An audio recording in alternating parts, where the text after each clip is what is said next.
तो जैसे अब ये जो नोट है इसकी वैल्यू क्या है, उनके हिसाब से ये 50 रुपए का नोट है तो 50 रुपए इसकी वैल्यू हो गई।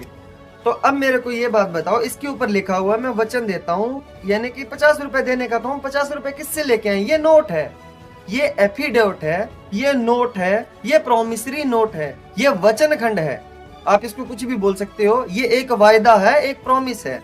तो इसके ऊपर सेंट्रल गवर्नमेंट ने गारंटी दी है। तो इसका मतलब तो यही हुआ कि फिर सेंट्रल गवर्नमेंट अगर गारंटी दे रही है तो क्या सेंट्रल गवर्नमेंट और भारत सरकार एक ही बात है? नहीं, एक नहीं है। आज मैं ये भी आपको क्लियर कर देता हूं कि भारत सरकार अलग है और सेंट्रल गवर्नमेंट अलग है। जैसे कि आपको एक राज की बात बताता हूं, हमारे पास ये 1 रुपए का सिक्का है, आप इसको दोनों तरफ से दिखाइए, मैं इसको शो करता हूं, दिख रहा है क्या? ये एक तरफ से हो गया और ये दूसरी तरफ से, दिख रहा है?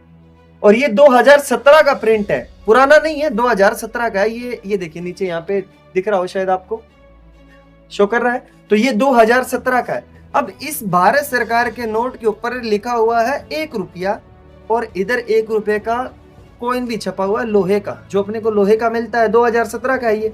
तो ये जो 1 रुपया लिखा हुआ है इसके ऊपर इधर भी भारत सरकार लिखा और इधर भी भारत सरकार लिखा हुआ है। और यहाँ पर कुछ लैंग्वेजेस के अंदर लिखा हुआ है 1 रुपया 1 रुपया 1 रुपया 1 रुपया यहाँ पर, लेकिन इसमें कहीं भी ऐसा नहीं लिखा हुआ है कि मैं वचन देता हूं। क्यों?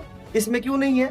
इसके बाद चाहे कोई सा भी नोट स्टार्ट होता है, चाहे 2 का हो, 5 का हो, 10 का हो, 20 का हो, चाहे 50 का हो, चाहे 100 का हो, चाहे 500, 1000, 2000 तक का कोई भी नोट हो, वो सारे के सारे भारत सरकार द्वारा नहीं छापे जाते हैं, वो छापे जाते हैं सेंट्रल गवर्नमेंट के द्वारा।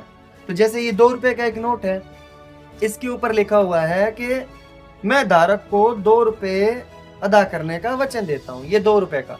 तो इसके ऊपर लिखा हुआ है भारतीय रिजर्व बैंक, और जस्ट इसके नीचे लिखा हुआ है वही जो मैं बता रहा था कि केंद्रीय सरकार द्वारा प्रत्याभूत 2 रुपए के नोट के अंदर लिखा हुआ है, और 1 रुपए में डायरेक्ट लिखा हुआ है भारत सरकार, यानी कि हम डायरेक्ट भारत सरकार।